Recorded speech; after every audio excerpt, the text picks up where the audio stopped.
নমস্কার, আমি সহেলি। আপনারা দেখছেন সহেলির রান্নাঘর। আজকে বানাচ্ছি পাউরুটির রসমালাই। তো চলুন দেখা যাক পাউরুটির রসমালাই কী করে বানানো যায়। তো এখানে পিস করা পাউরুটি নিয়ে নিয়েছি।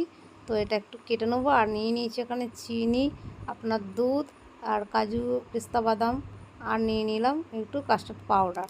তো রুটিটা এরকম করে কেটে নিচ্ছি, সাইডগুলো ফেলে দিয়ে তিকোনা করে আমি কেটে নিচ্ছি। তো সবগুলো এরকম করে কেটে নেবো।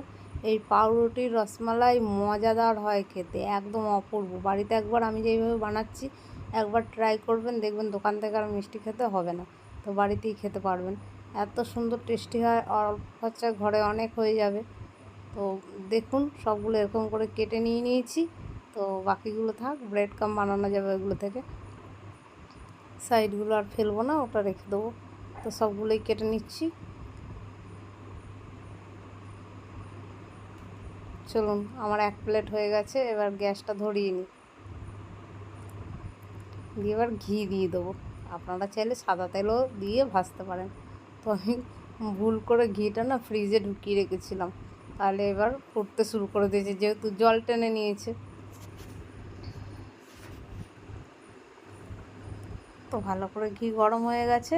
এবার দিয়ে দিচ্ছি রুটিগুলো, এক এক করে দিয়ে এপিঠ ওপর লাল লাল করে কড়কড়া করে ভেজে তুলে নেবো। আর এই রুটিতে প্রচণ্ড পরিমাণ তেল বা ঘি টেনে যায়, জানেন তো। একটু ভাজতে এটা একটু ঘিয়ে ভাজি তো অপূর্ব টেস্ট হয়, খুব সুস্বাদু। আপনারা ঘি যদি না ব্যবহার করেন তাহলে সাদা তেলেও ফ্রাই করতে পারেন, কোনো অসুবিধে নেই। পুরো লাল লাল করে এইভাবে ফ্রাই করে নেবেন। দিয়ে আমার সবগুলো ফ্রাই হয়ে গেছে, এক পিঠ উল্টে পাল্টে সব তুলে নিচ্ছি। আর বাকি যেগুলো থাকছে ওগুলোও ভেজে তুলে নেবো।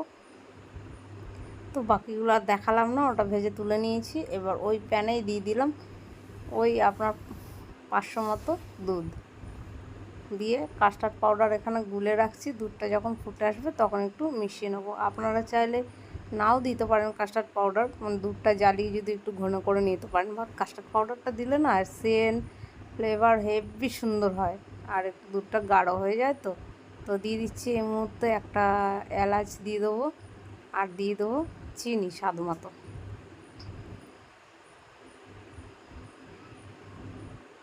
দিয়ে স্বাদ মতো চিনি দিয়ে দিয়েছি। এখানে 50 গ্রাম মতো চিনি ব্যবহার করেছি। আর কাস্টার্ড পাউডারটা দিয়ে ভালো করে ফুটিয়ে নেব। দেখুন কাস্টার্ড পাউডার দিয়ে ফোটালে একটা ঘন হয়ে গেছে দুধটা, কত সুন্দর। এবার ওটা ঠান্ডা করে নিয়েছি। আপনারাও ঠান্ডা করে নেবেন, পুরো গরম দেবেন না, সব গলে যাবে তাহলে পাউরুটিগুলো। তাহলে এবার দিয়ে দিলাম। এবার থালায় সাজিয়ে রেখেছি, এবার দুধটা উপর থেকে দিয়ে দিচ্ছি।